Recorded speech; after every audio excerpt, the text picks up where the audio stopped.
ದೈನಿಕ ಜೀವನ, ಮುಹೂರ್ತ, ಜ್ಯೋತಿಷ್ಯ, ಆಯುರ್ವೇದ ಮತ್ತು ಯೋಗ ಇಂದ ಹೇಗೆ ನಾವು ನಮ್ಮ ಜೀವನವನ್ನು ಅದ್ಭುತವಾದ ರೂಪ ಕೊಡಬೇಕು ಅಂತಹ ಉದ್ದೇಶದಿಂದ ನಿಮ್ಮ ಎದುರಿಗೆ ಉಪಸ್ಥಿತ ಇದ್ದೇನೆ ನಾನು, ತನ್ಮಯ ಗೋಸ್ವಾಮಿ.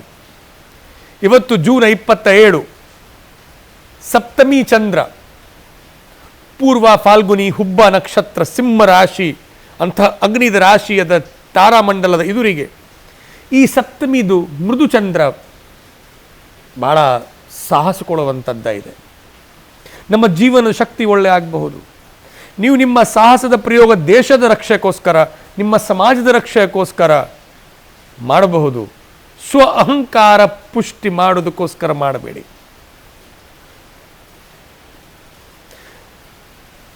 ಈ ಸಮಯ ಸ್ವಾಸ್ಥ್ಯ ವಿಷಯದಲ್ಲಿ ನೋಡಿಕೊಂಡು ಹೋಗುವಂಥದ್ದ ಸಮಯ.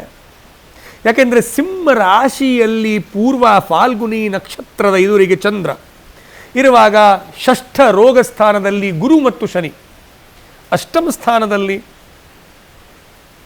ಕುಜ, ಆದರೆ ಚತುರ್ಥ ಅಧಿಪತಿ ಶುಕ್ರ ಲಾಭಸ್ಥಾನದಲ್ಲಿ ಸ್ವಕ್ಷೇತ್ರೀಯ. ಈ ಸಮಯ ಆರೋಗ್ಯ ನೋಡ್ಕೊಂಡು ಹೋಗಲಿಕ್ಕೆ ನೀವು ನಿಮ್ಮ ಅಗ್ನಿಬಲ ನೋಡಬೇಕು. ದೇಹದ ಕಫ ಕ್ಷಯ ಇದೆ, ವಾತ ವೃದ್ಧಿ ಇದೆ. ಯಾಕೆಂದರೆ ಷಷ್ಠ ಸ್ಥಾನದಲ್ಲಿ ಶನಿ ಇದೆ, ಗುರು ಅಲ್ಲಿ, ಇದರಿಂದಾಗಿ ವಾತ ಕ್ಷಯ ಆಗಿದೆ. ಅಷ್ಟಮ ಸ್ಥಾನದಲ್ಲಿ ಕುಜ, ಇದರಿಂದಾಗಿ ಪಿತ್ತವೃದ್ಧಿ ಸಮಯ ಇದು. ಸೊ ಪಿತ್ತವನ್ನು ಸರಿ ಮಾಡಲಿಕ್ಕೆ ಕೂಲಿಂಗ್, ಶೀತಲೀಕರಣ ಆಗಬೇಕು. ವಾತದ ರೂಕ್ಷತೆ ಹೋಗಲಿಕ್ಕೆ, ವಾತ ಸಂಶಮನ ಆಗಲಿಕ್ಕೆ ಸ್ನೇಹನ ಆಗಬೇಕು. ದೈವ ಫಲ, ನಾರಿಕೇಲ, ಕೊಕೊನಟ್ ಆಯಿಲ್, ತೆಂಗಿನೆಣ್ಣೆಗಿಂತ ಒಳ್ಳೆ ಯಾವುದೆಲ್ಲ. ನಿಮ್ಮ ಭೋಜನದಲ್ಲಿ ತೆಂಗಿನೆಣ್ಣೆ ಪ್ರಯೋಗ ಮಾಡಿ.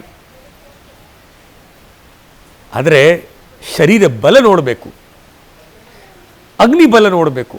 ನಿಮ್ಮ ಒಳಗೆ ಅಗ್ನಿ ಇಲ್ಲದಿದ್ದರೆ, ಡೈಜೆಸ್ಟಿವ್ ಪವರ್ ಇಲ್ಲದಿದ್ದರೆ ತಿಂದಿದ ಆಹಾರ ಜೀರ್ಣ ಹೇಗೆ ಮಾಡಬಹುದು? ಕ್ವಾಂಟಿಟಿ, ನಿಮ್ಮ ಅಗ್ನಿಯ ತಾರತಮ್ಯ ನೋಡಿಕೊಂಡೆ ನಾವು ಸೆಲೆಕ್ಟ್ ಮಾಡಬೇಕು. ಓವರ್ ಈಟಿಂಗ್ ಮಾಡಬೇಡಿ. ಮನೆಯಲ್ಲಿ ವ್ಯಾಯಾಮ ಮಾಡಿ. ಚತುರ್ಥ ಸ್ಥಾನ ಒಳ್ಳೆಯದರಿಂದಾಗಿ ನಿಮ್ಮ ಮನೆ ನಿಮ್ಮ ಸುಖ ಸ್ಥಾನ. ಈ ದಿನ ಯೋಗ, ಸಿಂಹ ರಾಶಿಯಲ್ಲಿ ಚಂದ್ರ ಇರುವಾಗ ಸೂರ್ಯ ನಮಸ್ಕಾರ ಮಾಡಬೇಕು. ಹುಬ್ಬ ನಕ್ಷತ್ರ, ಧ್ಯಾನ ಮಾಡಿ. ಆದಷ್ಟು ಜಾಸ್ತಿ ಸೂರ್ಯ ನಮಸ್ಕಾರ ಮಾಡಿ. ಈ ದಿನ ಒಂದು ಸಾಹಸದ ದಿನ. ಟ್ರಾವೆಲಿಂಗ್, ಯಾತ್ರೆ ಮಾಡಬಹುದು. If you travel on this day, your body not going to have any degeneration. Mind is going to be strong. ಸ್ಥಿರ ಕಾರ್ಯ ಮಾಡಬಹುದು. ಶನಿವಾರ ಶುಭವಾಗಲಿ. ಶುಭ ಮಂಗಲಂ.